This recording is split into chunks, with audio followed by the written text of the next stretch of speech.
Hello बच्चा party, कैसे हैं आप लोग? उम्मीद करते हैं बहुत बढ़िया ही होंगे।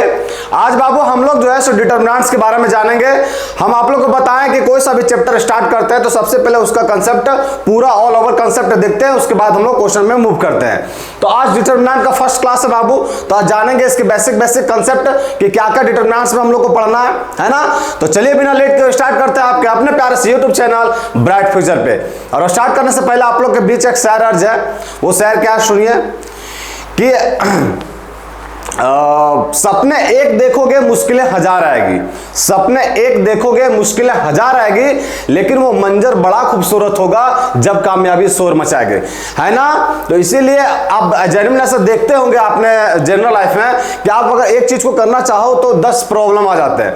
तो ऐसा नहीं कि उस प्रॉब्लम की वजह से उस काम को छोड़ दे, वो प्रॉब्लम दे के ही ईश्वर देखना चाहता है कि आप उस चीज के लिए डिजर्व हो या नहीं। और अभी आपकी प्रॉब्लम बहुत तरह का तरीका से आएंगे, तो वो चीज को लेफ्ट करके आपको अपने गोल पे फोकस करना है ना। तो जरूर एक ना एक दिन कामयाब बनोगे।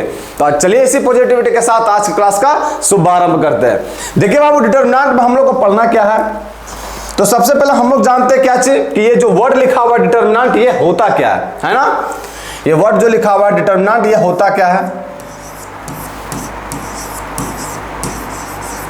डिटर्मिनेंट ये क्या है गुरुजी, ये पहले बताइए। एक छोटा सा डेफिनेशन है बाबू डिटर्मिनेंट के, पहले अंग्रेजी भाग लेते हैं, अंग्रेज बन जाते हैं पहले, है ना। उसके बाद अपना खोरठा लैंग्वेज में आएंगे। देखिए डिटर्मिनेंट क्या होता है, तो every square matrix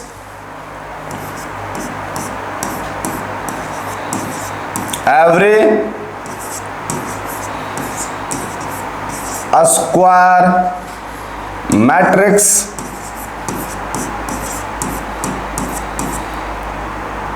every square matrix can be associated, every square matrix can be associated to an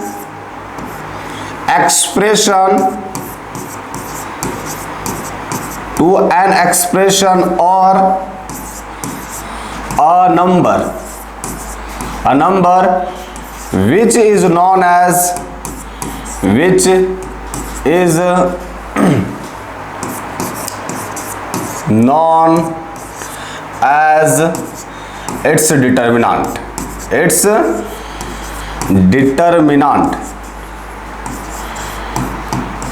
determinant, है ना। डिनोट किससे करते बाबू, तो इट इज डिनोटेड बाय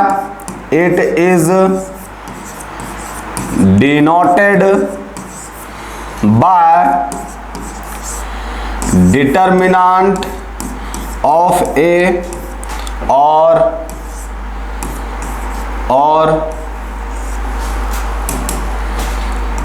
और ऐसे भी सिंबल लगते बाबू, इसको भी डिटर्मिनेंट ऑफ ए पढ़ते हैं, या फिर एक ट्रायंगल का सिंबल भी रहता है। देखिए अंग्रेजी में क्या लिखे सो समझिए। डिटर्मिनेंट का अंग्रेजी में लिखे बाबू कि every square matrix can be associated to an expression और a number which is known as its determinant. मतलब प्रत्येक स्क्वायर मैट्रिक्स जो है ना बाबू, वो आपका एसोसिएट करता कोई एक नंबर या एक्सप्रेशन को, उसी को हम डिटर्मिनेंट बोलते हैं। प्रत्येक स्क्वायर मैट्रिक्स, या प्रत्येक स्क्वायर मैट्रिक्स बोल रहा बाबू, ये बात हमेशा याद रखिएगा कि डिटर्मिनेंट जो है सो एक स्क्वायर मैट्रिक्स का ही निकलता है। अगर वो रेक्टेंगुलर मैट्रिक्स या व्हाटएवर स्क्वायर मैट्रिक्स के अलावा कोई सा मैट्रिक्स रह गया, अब जैसे स्केलर रह गया, तो स्केलर तो एक तरह से आपका स्क्वायर मैट्रिक्स ही होता है बाबू। डायगोनल मैट्रिक्स एक तरह का स्क्वायर मैट्रिक्स होता है, मतलब स्क्वायर मैट्रिक्स रहना चाहिए वो। अगर स्क्वायर मैट्रिक्स रहा तभी हम लोग डिटर्मिनेंट निकाल सकते हैं, वरना नहीं निकाल सकते। तो स्क्वायर मैट्रिक्स रहा तो निकलता कैसे डिटर्मिनेंट हो तो अभी जानेंगे हम। लेकिन जब भी कोई स्क्वायर मैट्रिक्स से एक नंबर या एक्सप्रेशन एसोसिएट करता बाबू उत्पन्न होता है, तो उसी को हम लोग बोलते हैं डिटर्मिनेंट। और हमेशा देखिएगा भी कि हमेशा स्क्वायर मैट्रिक्स से कोई एक नंबर निकलेगा या कोई एक एक्सप्रेशन निकलेगा। एक्सप्रेशन मतलब साइन थीटा, साइन एक्स, ऐसा कुछ करके, तो उसी को हम लोग डिटर्मिनेंट के रूप से जानते हैं, डिटर्मिनेंट के नाम से जानते हैं। समझ में आया। इसको डिनोट किससे करते बाबू लोग, तो देखिएगा डेट ए लिखा होगा और दोनों साइड मॉडुलस का साइन और बीच में डाल दिया, उसको भी डिटर्मिनेंट ऑफ ए पढ़ते हैं, या फिर ट्रायंगल का सिंबल होगा। तो ये समझ में आ गया कि डेफिनेशन का डिटरमिनेंट क्या होता है कि प्रत्येक स्क्वायर मैट्रिक्स जो है सो एक नंबर या एक एक्सप्रेशन को एसोसिएट करता है, बस हम उसी को हम लोग क्या बोलते हैं, डिटरमिनेंट। और डिनोट करने का ये तरीका है। अब हम लोग जानते हैं बाबू लोग कि हम लोग डिटरमिनेंट निकालते कैसे हैं, है ना। तो हम लोग डिटरमिनेंट निकालते कैसे हैं। अब जैसे बाबू ये स्क्वायर मैट्रिक्स है तो डिटरमिनेंट ऑफ ऑर्डर 1 जानते हैं सबसे पहले कि 1 ऑर्डर का डिटरमिनेंट कैसे निकाला जाता है। तो फिर जानते हैं अभी कि डिटरमिनेंट, इसको डिटरमिनेंट ऑफ ऑर्डर 1, मतलब अगर एक ऑर्डर का रहा बाबू तो उसका डिटरमिनेंट कैसे निकाला जाता है वो जानते हैं। तो कुछ नहीं है बाबू इसमें, मान लीजिए हमको एक मैट्रिक्स लेनी है एक ऑर्डर का, को मैट्रिक्स ले, मान लीजिए A is equal to A11 को एलिमेंट लेनी है, 1 ऑर्डर का बाबू 1:1। अगर इसका डिटरमिनेंट निकालना बाबू तो कुछ नहीं करना पड़ता, यही एलिमेंट में रह जाता है, A11 है। एक ऑर्डर का डिटरमिनेंट जो बाबू वो सेम नंबर रहता है, ये A11 एक एलिमेंट है तो यही नंबर लग जाएगा डिटरमिनेंट ऑफ A में। समझ में आया। पहले का ऑर्डर में तो कुछ समझने वाली कुछ ऐसा बातें नहीं थी। अब बात है हम लोग सेकंड ऑर्डर से, सेकंड ऑर्डर में सीखने की बात है, कोई दिक्कत यहां तक नहीं है बाबू। एक ऑर्डर का डिटरमिनेंट निकाल लेंगे, आप कुछ नहीं करना रहता, वो जो जिस एलिमेंट का डिटरमिनेंट बोलेगा निकालने के लिए वही एलिमेंट में रहता है। अब जानते हैं कि 2 ऑर्डर का डिटरमिनेंट कैसे निकलता है। Determinant of order 2, determinant of order 2, 2 order का डिटरमिनेंट कैसे निकालते हैं तो एग्जांपल के थ्रू से समझते हैं। जैसे मान लीजिए बाबू ए कोई मैट्रिक्स रहा, A11, जनरल टर्म ले रहे बाबू, A12, A21 और A22। इसका ऑर्डर 2/2 है बाबू लोग, एकदम है 2/2। अब इसका ऑर्डर 2/2 है। अब ये 2/2 है बाबू, हमको इसका डिटरमिनेंट निकालना है तो क्या करना पड़ता है, जो प्रिंसिपल डायगोनल एलिमेंट है बाबू, प्रिंसिपल डायगोनल एलिमेंट क्या है, A11 A22, तो उसका प्रोडक्ट A11 और A22, उसके बाद फिर जो नॉन प्रिंसिपल डायगोनल एलिमेंट है बाबू उसका प्रोडक्ट A12 और A21, उसका डिफरेंस लेते हैं बाबू। ये निकल गया मेरा क्या चीज, डिटरमिनेंट ऑफ A, उसका डिफरेंस लिया जाता है ना। कोई दिक्कत नहीं है, होगा यहां तक। चलिए जी, 2 ऑर्डर का डिटरमिनेंट कैसे निकलता बाबू लोग, तो याद रखिएगा कि जो प्रिंसिपल डायगोनल एलिमेंट है उसका प्रोडक्ट और जो नॉन प्रिंसिपल डायगोनल एलिमेंट है उसका प्रोडक्ट और बीच में माइनस का साइन, मतलब दोनों का डिफरेंस। समझ में आया, कोई दिक्कत यहां तक एकदम नहीं होना चाहिए। अब देखिए 3 ऑर्डर का, देखिए अभी जो हम लोग को क्लास 12 में वो 3 मैक्सिमम पूछा है, लेकिन मान लीजिए कभी एग्जामिनर का महरारू से लड़ाई झगड़ा हो गया हो, दिमाग खराब हो रहा हो, तो उस समय हो सकता है कि 4 ऑर्डर का दे दे आपको क्वेश्चन में, एग्जाम में वो क्वेश्चन दे दे 4 ऑर्डर का। तो मैक्सिमम हमें इस क्लास में जो है सो 4 ऑर्डर तक डिटरमिनेंट निकालना सीखेंगे, उससे ज्यादा नहीं देगा कभी भी। 3 तक देता है, लेकिन एक बढ़ा के सीख लेंगे, वो कैसे, वो काहे पता बताया ना, कभी लड़ाई झगड़ा हो गया तो गुस्सा के दे दे, तो समझ में आया, क्योंकि गुस्सा तो सब यहीं उतरेगा, वहां उतरेगा नहीं। तो इसलिए 4 ऑर्डर तक हम लोग डिटरमिनेंट निकालना सीखेंगे। तो ये 2 ऑर्डर हो गया, 2 ऑर्डर का डिटरमिनेंट कैसे निकलता समझ में आ गया। अगर क्वेश्चन कुछ लिखना चाहे तो देखिए क्वेश्चन ही लिख के दिखाते हैं। मान लीजिए आपको वो बोला कि फाइंड डिटरमिनेंट या फाइंड इसका वैल्यू फाइंड करना। मान लीजिए एक डिटरमिनेंट लेते हैं 2/2 ऑर्डर का 2, 5, 7 और 3, इसका डिटरमिनेंट निकालना बाबू, है ना। तो कैसे निकालेंगे इसका डिटरमिनेंट, आंसर, इसका डिटरमिनेंट कैसे निकालेगा, ये आपका डिटरमिनेंट का वैल्यू निकालना है, इज इक्वल टू क्या होता बाबू, हम क्या बोले, जो प्रिंसिपल डायगोनल एलिमेंट है उसका प्रोडक्ट, मतलब 2 × में 3, और जो नॉन प्रिंसिपल डायगोनल एलिमेंट है उसका प्रोडक्ट 5 × में 7, और दोनों का डिफरेंस। तो ये हो गया मेरा बाबू 6, 2 तिया का 6 और माइनस 7 × 5 = 35, तो ये क्या हो गया माइनस का 29, ये मेरा क्या निकल गया डिटरमिनेंट। समझ में आ, कोई दिक्कत यहां तक, एकदम दिक्कत नहीं है। अब 3 ऑर्डर का डिटरमिनेंट जानने से पहले बाबू आप लोग को 2 टर्म का ज्ञान होना चाहिए। वो 2 टर्म क्या है, माइनर और कोफैक्टर, सुने होंगे आप लोग। चलिए जानते हैं उसके बारे में। सबसे पहले पता करते हैं कि ये माइनर क्या होता है। ये माइनर क्या है, तो ये माइनर जो बाबू हमेशा किसी एक एलिमेंट का निकलता है, कोई एक पर्टिकुलर एलिमेंट का निकलता है। पहले हल्का अंग्रेजी भान लेते हैं, है ना, उसके बाद फिर क्वेश्चन की मदद से समझेंगे और बढ़िया से क्लियर होगा। माइनर अंग्रेजी में कहता बाबू कि minor of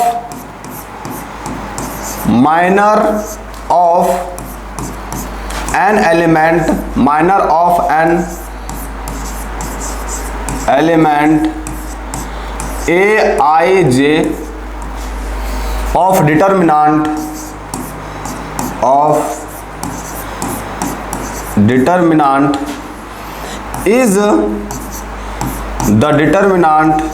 is the determinant obtained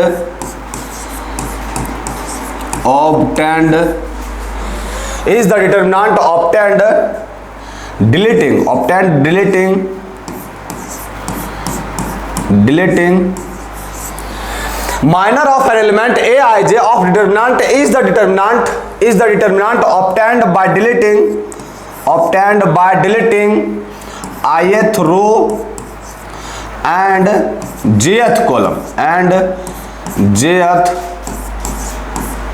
column of element Aij, of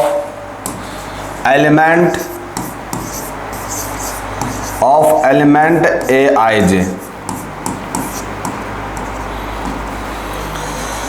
उसके बाद it is denoted by Mij।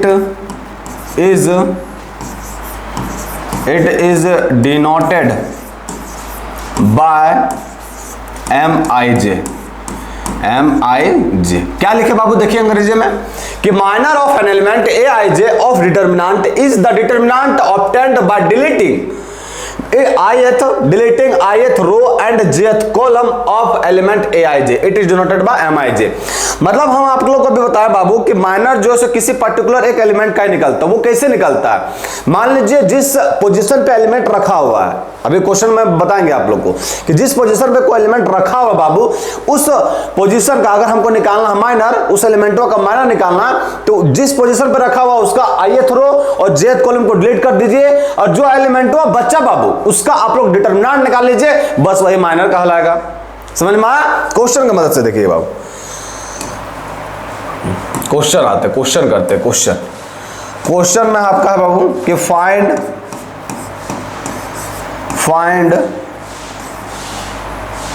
Minor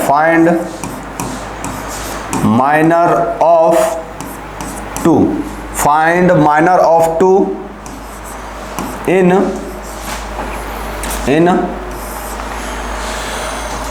2 3 1 0 minus का 1 5 7 6 और 1। अब ये डिटर्मिनेंट दे रखा बाबू लोग, देखिए ये डिटर्मिनेंट दे रखा है, इसमें हमको जो है सो माइनर निकालना है। किसका बाबू? दो जो एलिमेंट लिखा है उसका हमको माइनर निकालना। तो सबसे पहले हमको क्या पता करना होगा कि जो ये माइनर हमको क्या निकालना कि माइनर निकालना है दो एलिमेंट, ये जो दो एलिमेंट लिखा है बाबू उसका हमको क्या निकालना है? माइनर निकालना। तो सबसे पहले देखेंगे कि दो जो है सो किस पोजीशन पर बैठल है। तो किस पोजीशन पर बैठल है बाबू? ये 1 1 फर्स्ट रो और फर्स्ट कॉलम में। तो इसका मतलब है कि हमको M11 निकालना है, M11 निकालना है। तो M11 कैसे निकलेगा बाबू? तो ये आपका फर्स्ट रो और फर्स्ट कॉलम में बैठा हुआ है, तो आपको फर्स्ट रो और फर्स्ट कॉलम को डिलीट करना होगा।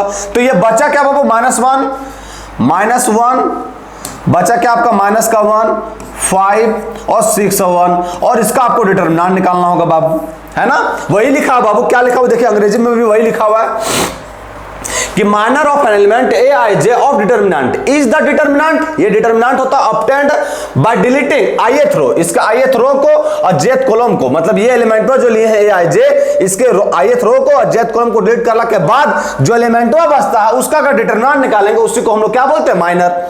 देखिए वहां यहां वैसे ही किए बाबू, दो जो है किस पोजीशन पे? फर्स्ट रो फर्स्ट कॉलम पे। तो फर्स्ट रो फर्स्ट कॉलम को डिलीट कर दिए तो नंबर क्या बचा? -1 5 और 6 1। इसका डिटर्मिनेंट निकाल दीजिए, बस यही आपका माइनर है। और इसका डिटर्मिनेंट तो आपको निकालने आता है बखूबी से। कैसे निकालेंगे? इसका क्रॉस प्रोडक्ट, तो -1 इंटू में 1 और इसका क्रॉस प्रोडक्ट मतलब 5 इंटू में 6 और बीच में माइनस का साइन, इसको करेंगे तो हो जाएगा -1 और हो जाएगा -6 5 30। ये क्या निकल जाएगा? -31। ये मेरा क्या निकलेगा? Minor of 2। ये दो जो लिखा हुआ उसका माइनर निकल गया। कोई दिक्कत इस क्वेश्चन में? और माइनर समझने में एकदम दिक्कत नहीं होना चाहिए। छोटा छोटा सा टर्म बाबू ये आप लोग को पता होना चाहिए, है ना। चलिए अब हम लोग मूव करते हैं कोफैक्टर के बारे में। इसके बारे में जानते हैं कि कोफैक्टर क्या होता है। इसी से रिलेटेड है बाबू माइनर से ही। कोफैक्टर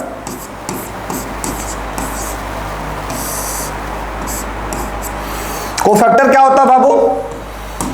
तो it is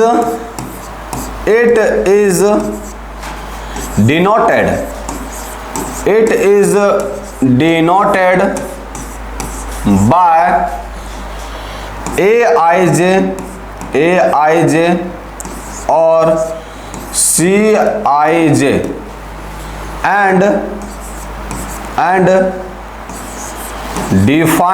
and defined by, और इसको डिफाइंड किया जाता है कैसे? And defined by aij is equal to -1 के पावर i प्लस j, और इनटू में आपका क्या हो जाएगा? तो इनटू में mij।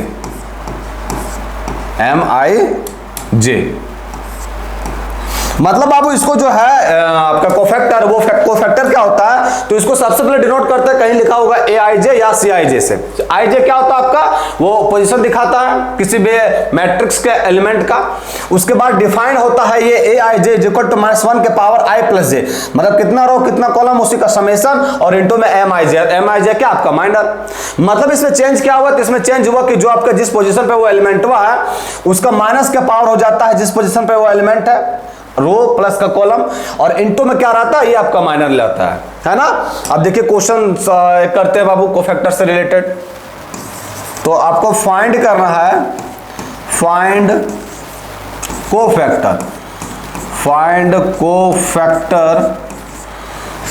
Cofactor of 1 in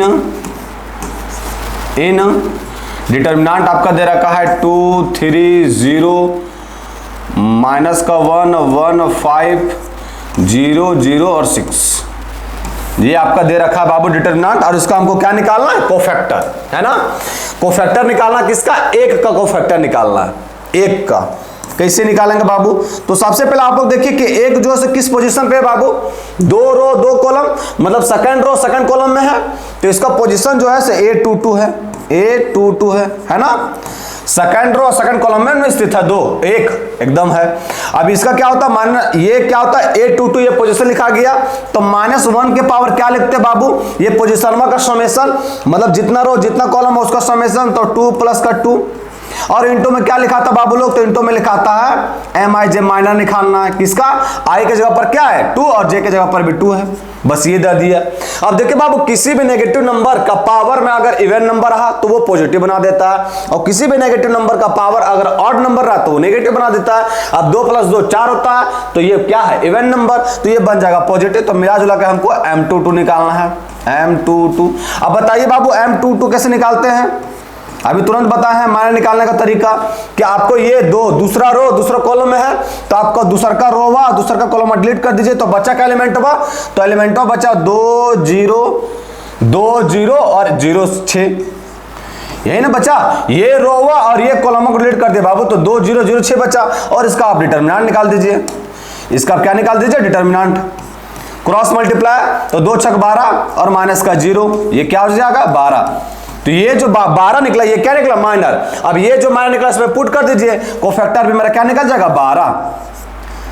cofactor भी क्या निकल जाएगा? 12। बस देखिए कितना आसान क्वेश्चन था। सो मतलब आपको माइनर पता है, कोफैक्टर यूं ही निकाल लेंगे। माइनर कोफैक्टर में कुछ ऐड नहीं होता है, सिर्फ ये जो टर्म लिखे बाबू, ये टर्म आपका ऐड हो जाता है -1 के पावर i + j, और इनटू में आपका कोफैक्टर रहता, माइनर रहता है। समझ में आ गया कोफैक्टर? कोई दिक्कत नहीं होना चाहिए। और जब माइनर कोफैक्टर समझ में आ गया बाबू, अब हम लोग जानते हैं कि 3 ऑर्डर का डिटर्मिनेंट कैसे निकालते हैं। अगर ऑर्डर नंबर 3 रहा तो उसका डिटर्मिनेंट कैसे निकाला जाता है? डिटर्मिनेंट ऑफ ऑर्डर 3 रहा ऑर्डर, तो उसका डिटर्मिनेंट हम लोग कैसे निकालते हैं अब वो जानते हैं, है ना। तो पहले जनरल टर्म लेते हैं बाबू लोग, उसके बाद एक आध क्वेश्चन करेंगे इससे रिलेटेड। पहले जनरल टर्म लेते हैं फटाफट।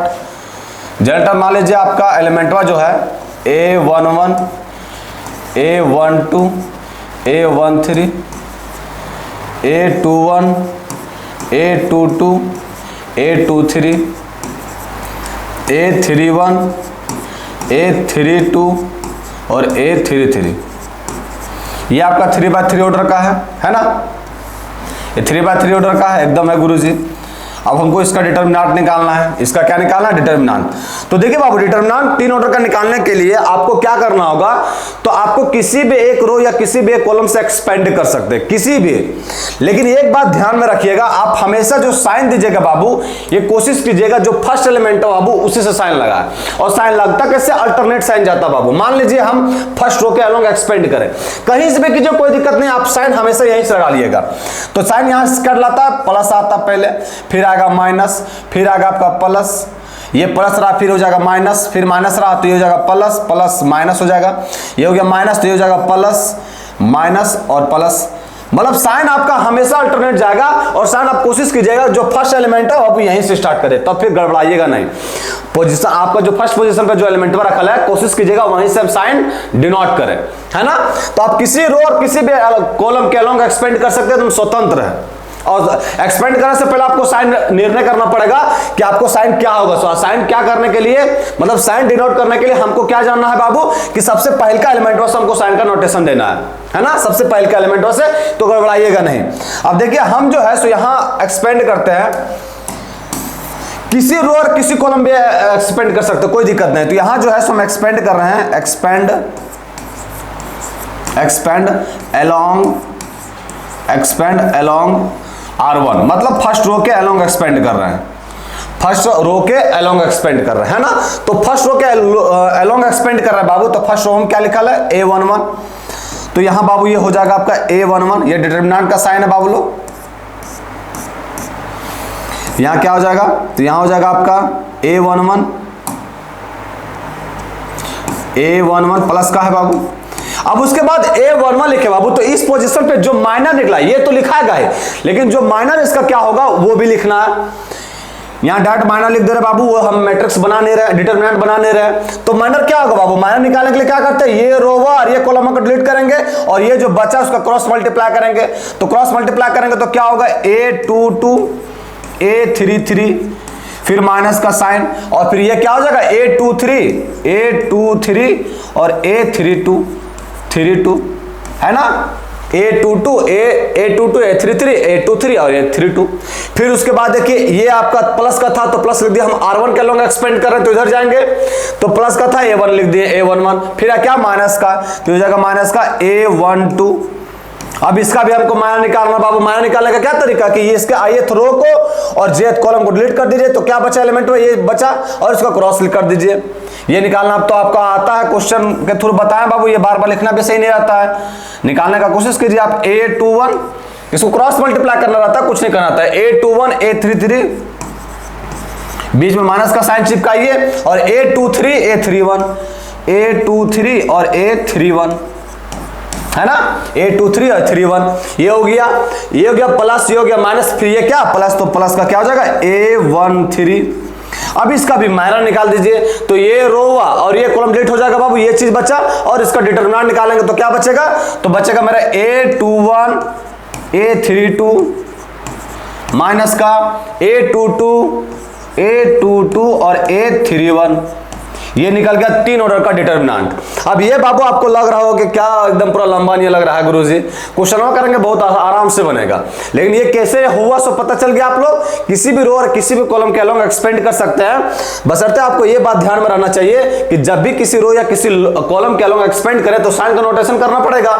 तो हमेशा कोशिश कीजिएगा जो फर्स्ट एलिमेंट है वहीं से साइन हम दे, है ना। अब जैसे मान लीजिए आपको मन है कि हम R3 के अलोंग एक्सपेंड करेंगे, तो वहां लिखना जरूरी नहीं है बाबू कि प्लस माइनस प्लस, लेकिन आपको मुंह में या दिमाग में रखना होगा साइन का नोटेशन यहीं से स्टार्ट होता, तो प्लस माइनस प्लस, तो प्लस माइनस प्लस यहां कर दीजिए। सिर्फ R3 के जिस रो या जिस कॉलम के अलोंग एक्सपेंड करना आपको, उसका साइन कम से कम डाल दीजिए। आपको मान लीजिए हमको C2 का अलोंग एक्सपेंड करना होगा बाबू, तो यहां का सिर्फ साइन डाल दीजिए। तो कैसे साइन डालेंगे? यहां से स्टार्ट करेंगे प्लस, तो यहां माइनस, प्लस माइनस यहां डाल दिए साइन, फिर एक्सपेंड कर दीजिए। समझ में आया? देखिए बाबू आते क्वेश्चन में तो और बढ़िया से क्लियर होगा। जनरल टर्म में लिए क्वेश्चन लेते हैं, जैसे आपको फाइंड करना है ये डिटर्मिनेंट है ना, फाइंड, ये डिटर्मिनेंट लेते हैं 1 2 3, फिर आपका 5 माइनस का 1 0 2 0 और 1, ये ले लिए कोई हम डिटर्मिनेंट है ना, इसको फाइंड करना है बाबू। तो हम आप लोग को क्या बताया कि फाइंड करने से पहले आपको पहले ये दिमाग में लगाना कि किसके अलोंग एक्सपेंड करेंगे। अब हम बताएंगे आगे कि किसके अलोंग एक्सपेंड करना सही रहता है, हम आगे बताएंगे, लेकिन अभी फिलहाल आप फ्रीडम है कि किसके अलोंग एक्सपेंड करेंगे। तो गुरुजी हम जो है ना सो C3 के अलोंग एक्सपेंड करेंगे। जो कॉलम थर्ड है ये C3 क्या होता है पता है बाबू, ये मैट्रिक्स के चैप्टर में। तो C3 जो है सो C3 के अलोंग एक्सपेंड करेंगे। C3 नहीं C3, हाँ C तो आपको कॉलम को दिखाता है, सो C3 के अलोंग एक्सपेंड करेंगे। तो सबसे पहले इसका साइन नोटेशन कर देते हैं। साइन क्या होगा बाबू, ये होता है प्लस माइनस प्लस, तो जाएगा प्लस माइनस और प्लस, ये साइन नोटेशन कर दिए है ना, प्लस माइनस प्लस फिर माइनस फिर प्लस हो गया। C3 जिस रो या जिस कॉलम के अलोंग एक्सपेंड करेंगे उसका साइन नोटेशन कर देना आपको।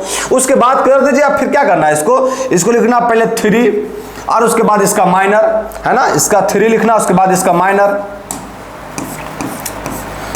3 और माइनर लिखाएगा। इसका माइनर करने सॉल्व करने के लिए कैसे करें, माइनर कैसे निकालते हैं, तो इसके ए रो को और ये कॉलम को डिलीट कर देंगे, ये एलिमेंट हो जो बचा बाबू इसका निकालना डिटरमिनेंट, इसका एलिमेंट बचा इसको डिटरमिनेंट कैसे निकालेंगे, तो इसका प्रोडक्ट कीजिए, तो 4 गुने 0 0 जाएगा, फिर माइनस का और माइनस का 1 और गुने 2, तो माइनस का 2, माइनस पहले से बैठा बाबू तो प्लस का 2 हो गया, फिर क्या माइनस का 0, और माइनस का 0 के अंदर यहाँ कुछ एलिमेंट आएगा, कर दीजिए यहाँ, फिर भी ये तो 0 ही होना है, लेकिन फिर भी यहाँ कर दीजिए फर्स्ट में।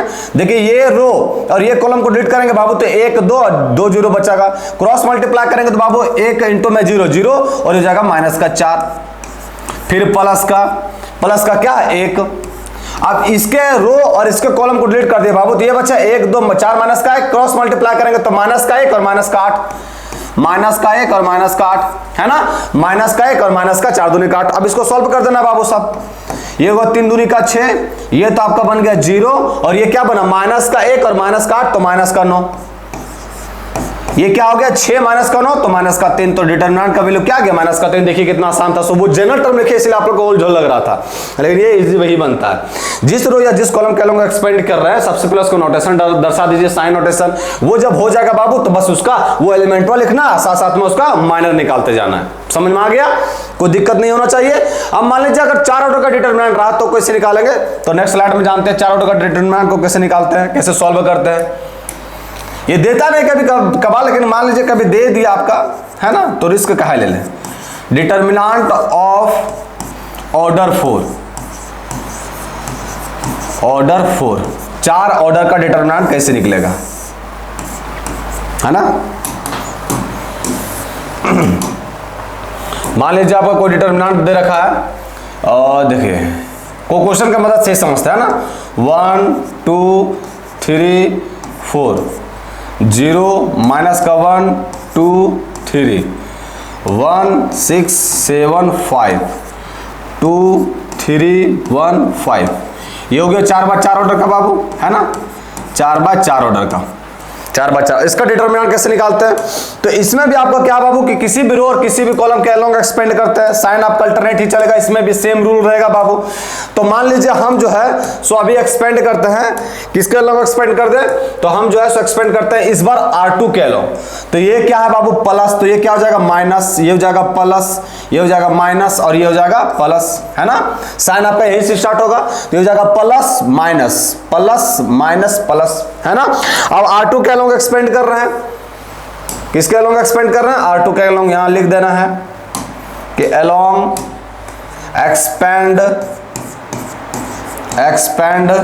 अलोंग R2 के अलोंग एक्सपेंड कर रहे हैं है ना।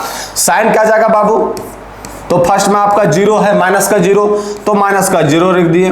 उसके बाद जो बचा बाबू उसका हमको निकालना क्या रहता माइनर, तो माइनर निकालने से पहले भी हमको पहले डिटरमिनेंट को सॉल्व करना पड़ेगा, क्योंकि ये 4 ऑर्डर का है बाबू, तो माइनरवा निकालते हैं। जैसे वहां 3 ऑर्डर का था तो यहाँ माइनर निकालना तो वो 2 बाय 2 ऑर्डर का निकला, लेकिन यहाँ आपका 4 ऑर्डर का है बाबू, तो सबसे पहले आपको डिटरमिनेंट निकालना होगा जो 3 बाय 3 ऑर्डर का होगा, उसके बाद फिर उसका माइनर निकालेंगे तो क्या निकलेगा वो 2 बाय 2 ऑर्डर का।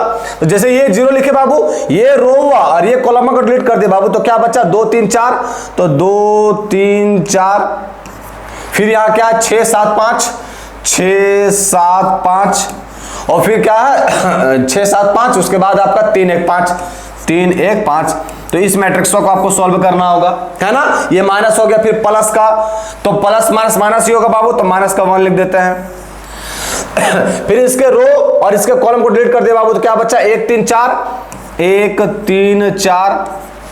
फिर आपका है 1 7 5, 1 7 5, 1 7 5, और उसके बाद फिर क्या है आपका 2 1 5, 2 1 5, है ना। उसके बाद ये हो गया माइनस, फिर ये हो गया प्लस, और फिर ये हो जाएगा माइनस, तो माइनस का 2, माइनस का 2। अब ये रो और ये कॉलम को डिलीट कर दिया बचवा लोग, तो क्या बचा 1 2 4, तो हो गया 1 2 4। फिर यहां क्या बचा 1 6 5, 1 6 5, और ये फिर क्या बचा 2 3 5, तो ये हो गया 2 3 और 5, 2 3 और 5। और उसके बाद फिर +3 लिखाएगा, +3 में ऐसा ही होगा, ये रो और ये कॉलम डिलीट हो जाएगा बाबू, क्या बचा 1 2 3, 1 2 3, 1 2 3। उसके बाद बचा 1 6 7, 1 6 7, और फिर बचा आपका 2 3 1, 2 3 1। ये निकल गया मेरा क्या 4 ऑर्डर का डिटरमिनेंट। उसी तरह निकालते हैं, इसमें कुछ अलग चीज नहीं है बाबू। अब ये 3/3 ऑर्डर का तो अभी तुरंत बताएं आप लोगों को कैसे सॉल्व किया जाता है। तो 4/4 ऑर्डर करेगा तो सबसे पहले ऐसे एक्सपेंड करना, उसके बाद ये जो बन जाएगा 3/3 ऑर्डर का, तो अभी तुरंत बताएं पिछले वाला स्लाइड में कि कैसे सॉल्व किया जाता है 3/3 ऑर्डर का। बस वैसा ही सॉल्व कर देना, इसको समझ में आया। कोई दिक्कत नहीं होना चाहिए बाबू। 4 ऑर्डर का देता नहीं है, लेकिन कभी कभी मान लीजिए खराब रहा एग्जामिनर का दिमाग तो दे दे, तो इसलिए आपको ये ध्यान में रखना है। अब हम लोग को मैक्सिमम 4 तक देगा भी बाबू, तो मैक्सिमम 4 तक देगा, इसके आगे तक क्वेश्चन में कभी नहीं देगा। तो आप लोग पता चल गया कि डिटरमिनेंट 4 ऑर्डर तक कैसे निकालते हैं। अब हम लोग जानते हैं कुछ टर्म को बाबू, किसके बारे में जानते हैं। तो सबसे पहले आप जानते हैं सिंगुलर मैट्रिक्स क्या होता है। सिंगुलर मैट्रिक्स क्या होता है, सिंगुलर मैट्रिक्स। सिंगुलर मैट्रिक्स, तो सिंगुलर मैट्रिक्स क्या, तो पहले अंग्रेजी बन जाते हैं कि स्क्वायर मैट्रिक्स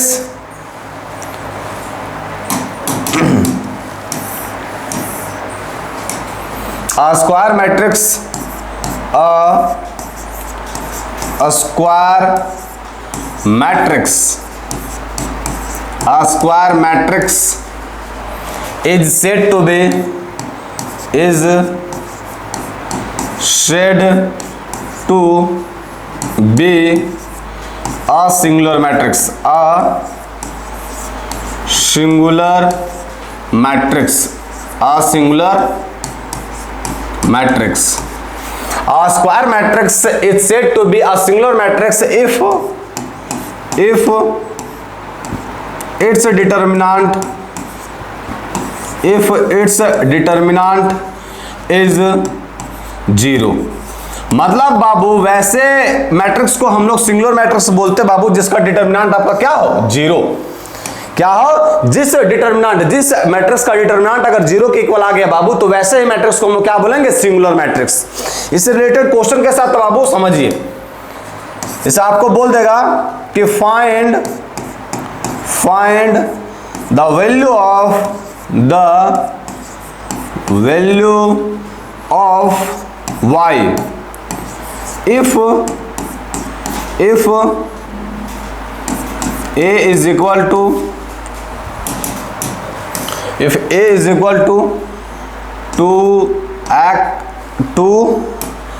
y 0 1 2 3 4 0 और माइनस का 1 is a singular matrix, is a singular matrix. क्या लिखा हुआ आपको क्वेश्चन में कि find the value of y का वैल्यू निकालना। यदि आपका a मैट्रिक्स जो दिया है, वो a डिटरमिनेंट जो दिया है, ये आपका क्या है, सिंगुलर मैट्रिक्स। a जो है सो आपका क्या है, सिंगुलर मैट्रिक्स। ये नोटेशन आपका डिटरमिनेंट का हो गया, मैट्रिक्स तो ऐसे दिखाता है ना। तो ए जो है आपका सिंगुलर मैट्रिक्स है, तो हमको बताना कि y का वैल्यू क्या होगा। तो बाबू अभी तुरंत बताया आप लोगों को कि वैसे मैट्रिक्स को हम लोग सिंगुलर मैट्रिक्स बोलते हैं जिसका डिटरमिनेंट क्या होता है 0। हमको क्वेश्चन में लिख दिया कि ये मैट्रिक्स जो है सिंगुलर मैट्रिक्स है, इसका मतलब इसका डिटरमिनेंट क्या निकलेगा 0। तो किसी रो या किसी कॉलम के लोग एक्सपेंड कर दीजिए, कोई दिक्कत है नहीं बाबू, है ना। साइन सिर्फ आपका क्या रहना चाहिए, तो साइन आपका रहना चाहिए, साइन नोटेशन क्या रहना चाहिए। देखिए हमारे जो R1 के अलोंग ये एक्सपेंड कर रहे हैं तो होगा प्लस माइनस और प्लस, है ना। तो यहाँ प्लस माइनस प्लस होगा, तो ए डिटरमिनेंट ऑफ ए बराबर यहाँ क्या आ जाएगा बाबू 0, है ना। अभी बताएं बाबू कि वैसे मैट्रिक्स को सिंगुलर मैट्रिक्स कहते हैं जिसका डिटरमिनेंट क्या होता है 0। यहाँ कह दिया पहले ही से, क्या कह दिया कि ये मैट्रिक्स आपका सिंगुलर मैट्रिक्स है तो इसका डिटरमिनेंट क्या निकलेगा 0। डिटरमिनेंट निकालिए बाबू, ये हो गया आपका 2। ये रो और ये कॉलम को डिलीट करेंगे तो क्या बचेगा माइनस का 2 और माइनस का 0, माइनस का 2 और माइनस का 0।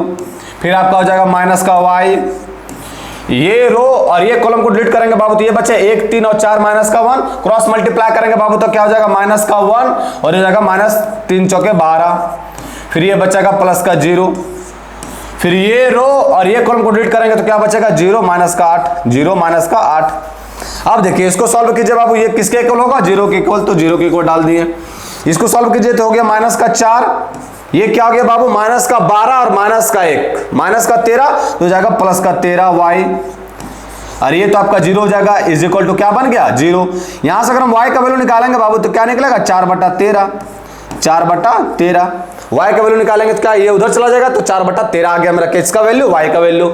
समझ में आया। तो क्वेश्चन में ऐसा ही दिया जाएगा आपको कि दे दिया जाएगा कोई मैट्रिक्स, अब बोल देगा कि ये सिंगुलर मैट्रिक्स है तो x y z का वैल्यू हमको बता दीजिए क्या होगा। सो कोई दिक्कत नहीं होना चाहिए बाबू इस क्वेश्चन में। चलिए अब आपको सिंगुलर मैट्रिक्स समझ में आ गया, किस मैट्रिक्स को सिंगुलर मैट्रिक्स बोलते हैं जिसका डिटरमिनेंट आपका 0 के इक्वल हो, उसी को हम लोग क्या बोलते हैं सिंगुलर मैट्रिक्स। चलिए अब हम लोग जानते हैं कि ये एडजॉइंट ऑफ मैट्रिक्स क्या होता है। छोटा छोटा टर्म है, ये टर्म आप लोग को बहुत ही जानना जरूरी है, क्योंकि ये चीज नहीं पता रहेगा बाबू तो क्वेश्चन में नहीं बनेगा, आगे हिल भी नहीं करेगा। Adjoint of matrix, adjoint of a matrix.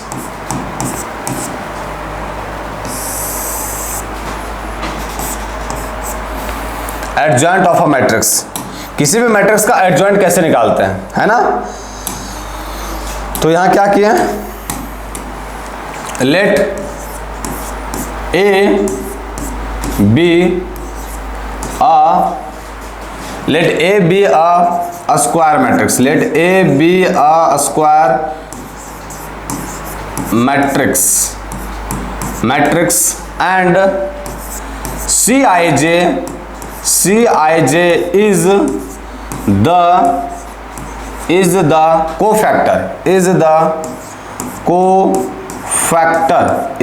cofactor of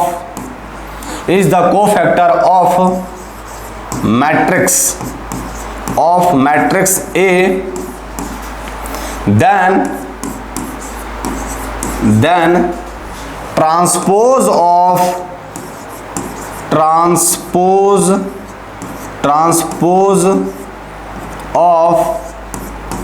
Cij, then the transpose of Cij is then the transpose of Cij called adjoint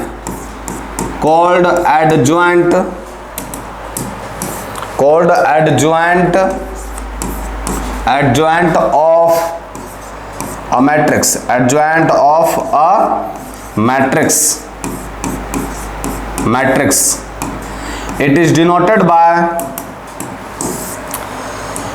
Aij। It is denoted bye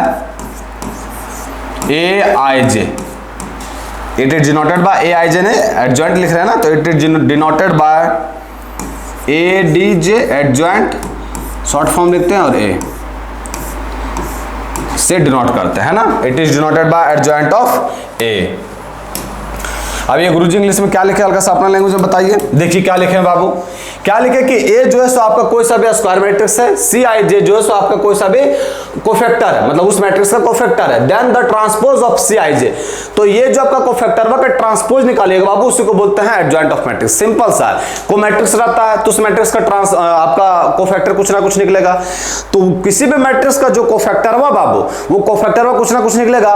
cofactor निकाल लिए, बस कोफैक्टर हुआ का ट्रांसपोज कर दिए, उसी को हम लोग बोलेंगे transpose of a matrix. Simple सा। देखिए बाबू क्वेश्चन पे आते हैं। मान लीजिए आपको क्वेश्चन दे दिया कि क्वेश्चन कि find adjoint of A, find adjoint of A if A बराबर 1 2 5 और 6, ये ए बराबर इतना दे रखा बाबू, तो हमको क्या निकालना कि एडजॉइंट ऑफ ए क्या होगा, एडजॉइंट ऑफ ए क्या होगा। मच्छर भी चला रहा है आजकल, बोर्ड देख रहा है। देखिए हमको निकालना एडजॉइंट ऑफ ए, यदि ए दिया हुआ है, मतलब ए कोई मैट्रिक्स बाबू, तो हमको इसका क्या निकालना है, एडजॉइंट बाबू। तो कैसे निकालेंगे, तो सबसे पहले हमको कोफैक्टर निकालना होगा, तो फटाफट निकालते हैं कोफैक्टर C11 का। अब क्या होगा, बार बार लिखेंगे ना बाबू, -1 के पावर ऐसा लिखना कोई जरूरी नहीं है कि -1 के पावर i + j, तो ये समझ जाइएगा आप लोग। निकालते हैं कोफैक्टर उसी तरह ना बाबू, -1 के पावर i + j, तो 1 + 1 2 हो गया। तो आप हमको यहाँ यही देखते जाना कि 1 + 1 क्या होता है, 2 मेरा क्या इवन नंबर, मतलब यहाँ पॉजिटिव साइन होगा। अब पॉजिटिव साइन होगा तो ये कैसे निकालते हैं, फिर M11 निकालते हैं माइनर, तो माइनर कैसे निकालता है, इसके रो और इसके कॉलम को डिलीट कर दे, क्या बचा 6, तो हो गया 6। उसी तरह C12 निकालेंगे, 1 + 2 क्या होता है बाबू 3, तो ये आपका ऑड नंबर हो गया, तो ये आ गया माइनस का साइन बन जाएगा यहाँ। अब ये फिर माइनर निकालना है 1 2 का, तो 1 2 का माइनर कैसे निकालेंगे, ये रो और ये कॉलम को डिलीट कर देंगे, तो क्या बचेगा 5, तो हो गया 5।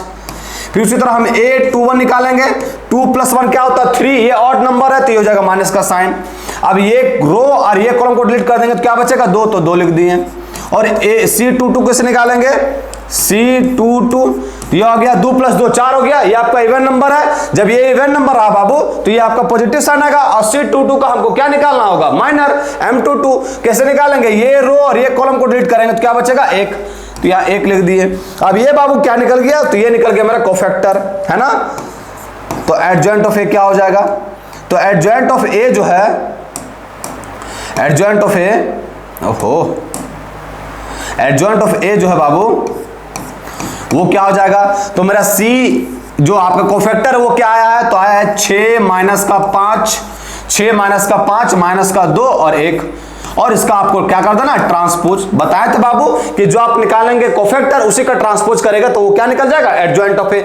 इसका ट्रांसपोज करने के लिए आता बाबू, रो को कॉलम बना देना है, तो 6 - 5 हो गया, 6 - 5, 6 - 5 ये हो गया -2 और 1, 6 - 5, 6 - 5 और -2 -1, ये क्या निकल गया, एडजॉइंट ऑफ ए। अब याद रखिएगा बाबू, ये तो सीख गया एडजॉइंट ऑफ ए निकालने के लिए, लेकिन 2 ऑर्डर का जब भी आपको पूछे बाबू क्या निकालने के लिए कि एडजॉइंट ऑफ ए क्या होगा, तो उसका शॉर्टकट मेथड है बाबू, 2 ऑर्डर का ही डायरेक्ट निकाल सकते हैं आप लोग एडजॉइंट ऑफ ए। कैसे निकालेगा, देखिए एडजॉइंट ऑफ ए बोला निकालने के लिए 2 ऑर्डर का, तो कैसे निकलेगा, आप यहां 2 ऑर्डर का ही कोड निकलेगा बाबू, एडजॉइंट ऑफ ए। क्या करना बाबू, ये जो प्रिंसिपल डायगोनल एलिमेंट दे रखा है उसको इंटरचेंज कर दीजिए बाबू। इंटरचेंज करेंगे बाबू तो 6 चल जाएगा ऊपर और 1 चल जाएगा नीचे। क्या करें, सुनिएगा आराम से, जो प्रिंसिपल डायगोनल एलिमेंट है उसको इंटरचेंज कर दिए, 6 आ गया ऊपर और 1 चल गया नीचे। और जो ये एलिमेंट बचा बाबू 2 5, तो इसका साइन चेंज कर देना। तो साइन चेंज करेंगे तो यहाँ प्लस का 2 है तो माइनस का 2 हो जाएगा, और यहाँ प्लस का 5 है तो माइनस का 5 हो जाएगा। यही मेरा क्या निकल गया, एडजॉइंट ऑफ ए। देखिए 6 - 2 - 5 1, समझ में आया क्या करना है। सो प्रिंसिपल डायगोनल एलिमेंट को इंटरचेंज कर दीजिए, और जो नॉन प्रिंसिपल डायगोनल एलिमेंट है उसका साइन चेंज कर दीजिए। ये क्या निकल जाएगा, एडजॉइंट ऑफ ए, 2 ऑर्डर का। अब बताइए कोई दिक्कत है, एडजॉइंट ऑफ मैट्रिक्स में एकदम कोई दिक्कत नहीं होना चाहिए। कोफैक्टर निकाले उसका ट्रांसपोज कीजिए, एकदम तुरंत निकल जाएगा, क्या चाहिए, एडजॉइंट ऑफ ए। चलिए जी, अब हम लोग आते हैं नेक्स्ट इनवर्स मैट्रिक्स के बारे में जानते हैं। इनवर्टिबल मैट्रिक्स, है ना, इनवर्टिबल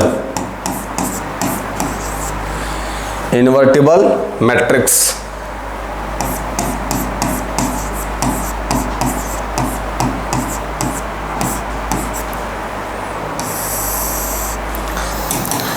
अब देखिए बाबू, ये इन्वर्टिबल मैट्रिक्स क्या होता है, उसमें जो हम बताए थे वो आपका छोटा सा था, सिर्फ वो क्या बोलते हैं डेफिनेशन। यहाँ जो है उसको डिटेल में जानेंगे इन्वर्टिबल मैट्रिक्स के बारे में। तो इन्वर्टिबल मैट्रिक्स क्या होता है, पहले डेफिनेशन देख लेते हैं बाबू। क्या है कि अ square matrix, a square matrix, a square matrix A, a square matrix A of order n is invertible, if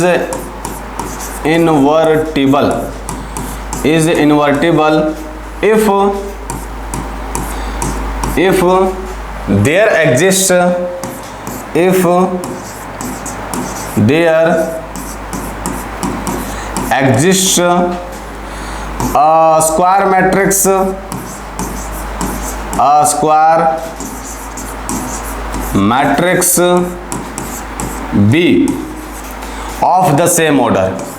B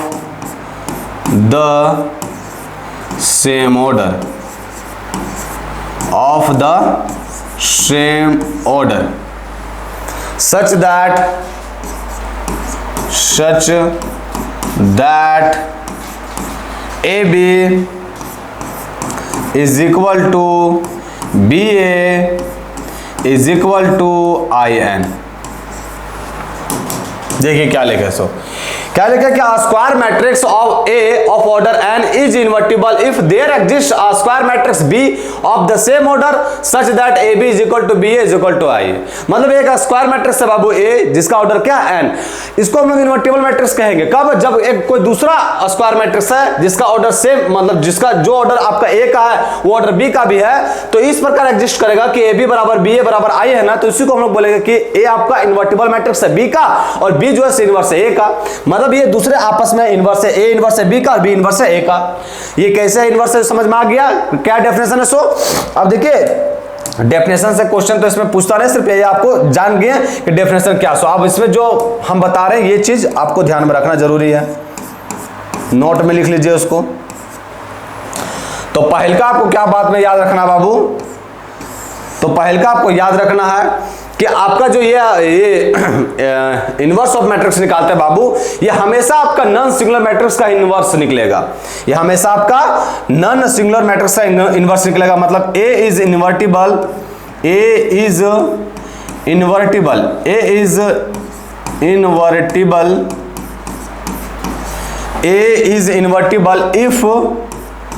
if A is non singular, if A is non-singular matrix।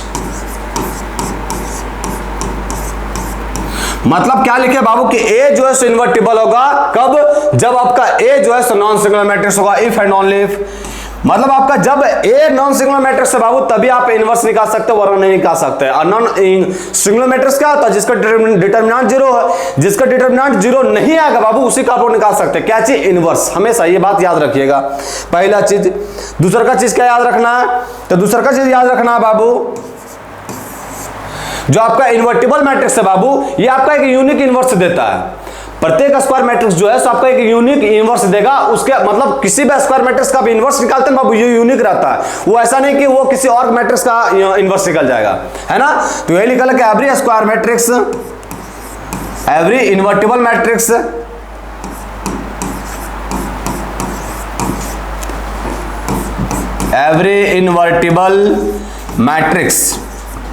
every invertible matrix has a unique inverse, मतलब प्रत्येक जो है बाबू every invertible matrix, प्रत्येक invertible matrix का inverse जो है बाबू वो unique रहेगा। वो ऐसा नहीं कि किसी और मैट्रिक्स का इनवर्स वही है। कहने का मतलब जिस मैट्रिक्स का मतलब जो आपका किसी भी मैट्रिक्स का इनवर्स निकलेगा वो आपका नॉन सिंगुलर रहना चाहिए, पहला कंडीशन। दूसरा कंडीशन है कि वो मैट्रिक्स का आप सिंगुलर इनवर्स निकाल रहे बाबू तो वो यूनिक रहेगा, है ना। और तीसरा का प्रॉपर्टी क्या है बाबू, तो तीसरा का चीज ये याद रखिएगा, आप किसी भी मैट्रिक्स का इनवर्स निकाल सकते हैं, वो फॉर्मूला सिर्फ याद रखिएगा कि formula for finding A inverse. वहां तो सिर्फ डेफिनेशन जाना था बाबू, यहां आपका पूरा निचोड़ जानेंगे, एकदम इसका डिटेल में जानेंगे इनवर्स के बारे में। Formula for finding A inverse कैसे निकाला जाता है, तो ए इनवर्स निकालता है 1 बाय डिटर्मिनेंट ऑफ ए और इनटू में एडजॉइंट ऑफ ए, ये उसका फॉर्मूला है ना। तो आपको डेफिनेशन समझ में आ गया होगा बाबू, क्या डेफिनेशन में कह रहा है, और आपको ये चार गो प्रॉपर्टी जो नोट में लिखा है वो भी समझ में आ गया। डेफिनेशन में क्या कह रहा है कि स्क्वायर मैट्रिक्स अगर एन ऑर्डर का है तो अगर दूसरा स्क्वायर मैट्रिक्स एग्जिस्ट करता है सेम ऑर्डर का, तो वैसे कंडीशन में और वो एग्जिस्ट करे तो किस प्रकार का, ए बी बराबर बी ए बराबर आई एन हो, तो वैसे मैट्रिक्स को हम लोग बोलेंगे इनवर्स मैट्रिक्स या इन्वर्टिबल मैट्रिक्स।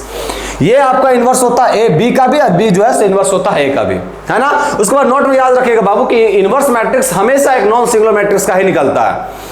अगर सिंगुलर मैट्रिक्स रहा तो उसका इनवर्स आप निकाल नहीं सकते हैं।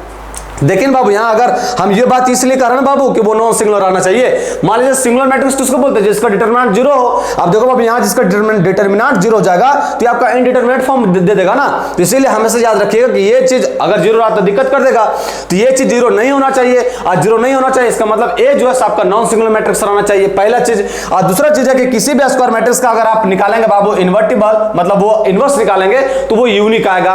और तीसरा का फॉर्मूला बताएं कि ए इनवर्स निकाला जाता है 1 by determinant of A into में एडजॉइंट ऑफ ए। ये समझ में आ गया।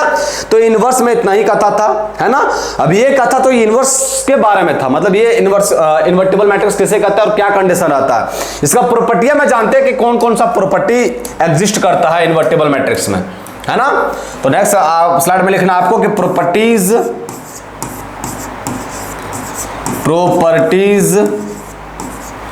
Of invertible matrix.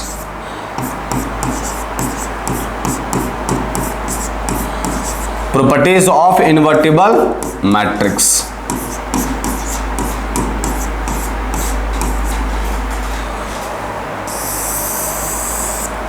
मतलब क्या लिखा है बाबू कि इन्वर्टिबल मैट्रिक्स का प्रॉपर्टीज क्या क्या होता है वो चीज जानना है। तो चलिए फटाफट डिस्कस करते हैं और इसको ग्रीन पेन से लिख देते हैं। पहल का प्रॉपर्टी क्या कहता है बाबू, तो पहल का प्रॉपर्टी रहता है कि इट होल्ड्स कैंसिलेशन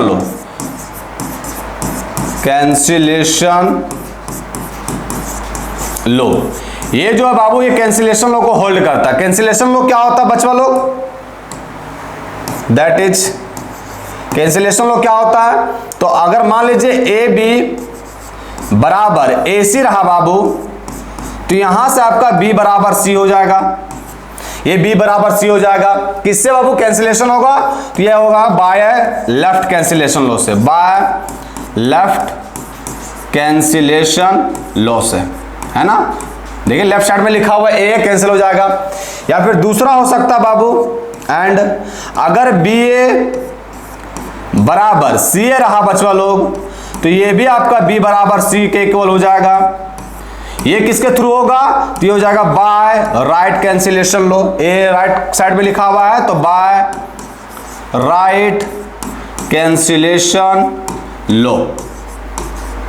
समझ में आया, ये आपका कैंसिलेशन लो को होल्ड करता है। कोई दिक्कत यहां तक। ये बात याद रखिएगा बाबू, क्या बात याद रखिएगा, तो आपका इसमें जो ना ए बी बराबर ए सी लिखे, ये बी बराबर सी हो गया, तो ए जो है ना ए वो कभी भी 0 के इक्वल नहीं होगा। ए जो है उसका डिटर्मिनेंट जो है सो कभी भी 0 के इक्वल नहीं होगा, ये बात याद रखिए।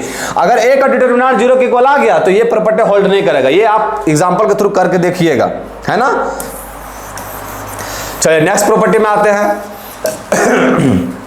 नेक्स्ट प्रॉपर्टी का तरफ बचवा लोग, दूसरा का property it holds reversal low. Reversal law, ये रिवर्सल लॉ को भी होल्ड करता है। ये रिवर्सल लॉ क्या होता है बाबू लोग, तो बताए थे, जिसमें ट्रांसपोज बताए थे, प्रॉपर्टीज ऑफ ट्रांसपोज। तो डेट इज का मतलब, दैट इज इसका मतलब क्या है बाबू, तो इट होल्ड्स रिवर्सल लॉ, मतलब अगर ए बी का होल इनवर्स निकाले बाबू तो ये हो जाएगा आपका बी इनवर्स और ए इनवर्स, ये इसी को बोलते हैं हम लोग क्या चीज, रिवर्सल लॉ। देखिए बैक से जा रहा है ना, रिवर्स हो रहा है। ये आपका दूसरा प्रॉपर्टी है। तीसरा प्रॉपर्टी क्या है सो देखिए बाबू लोग, तो तीसरा का प्रॉपर्टी है कि if A is invertible, A is invertible, if A is invertible then A transpose is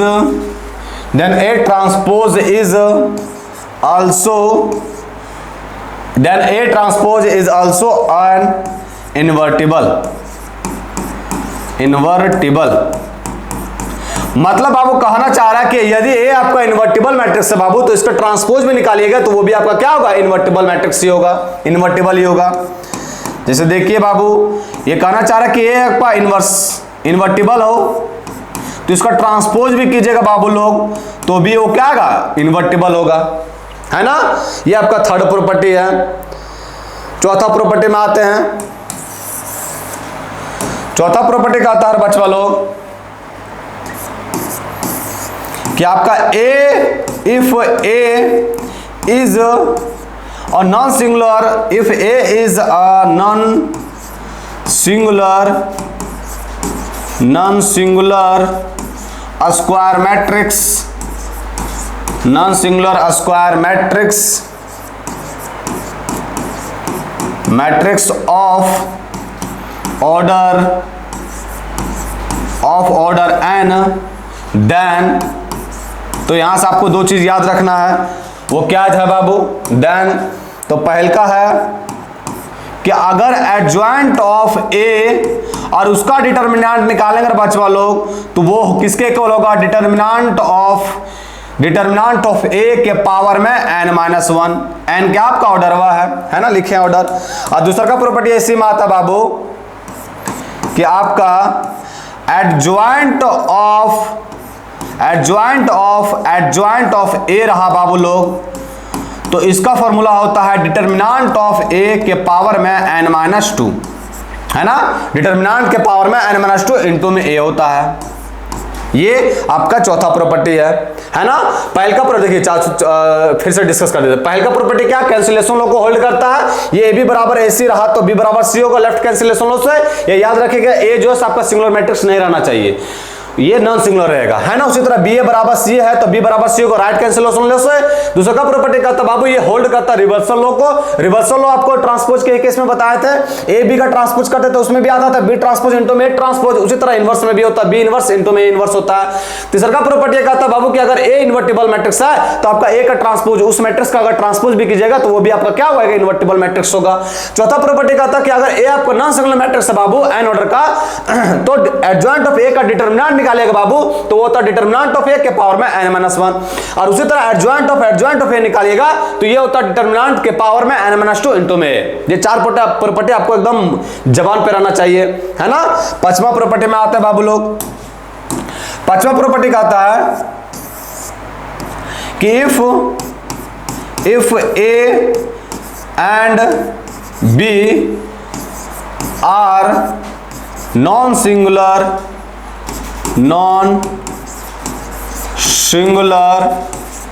square matrix, non singular square matrix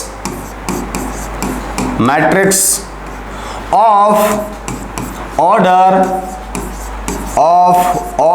n, then मतलब ए और B non singular square matrix है बाबू n ऑर्डर का, तब आपको एक बात याद रखना है कि अगर एडजॉइंट ऑफ ए बी रहा बचवा लोग तो ये बन जाता है आपका एडजॉइंट ऑफ बी और इनटू में एडजॉइंट ऑफ ए, ये बन जाता है ना। ये आपका पांचवा प्रॉपर्टी है। छठा प्रॉपर्टी और लास्ट प्रॉपर्टी क्या है बाबू लोग? छठा, ये पांचवा प्रॉपर्टी हो गया कि ए और बी आपका नॉन सिंगुलर स्क्वायर मैट्रिक्स है, तो एन ऑर्डर का, तब adjoint of A B is equal to adjoint of B और एडजॉइंट ऑफ ए हो जाता है। लास्ट प्रॉपर्टी क्या है? तो लास्ट प्रॉपर्टी आपका कि if A is invertible, if A is invertible square matrix, square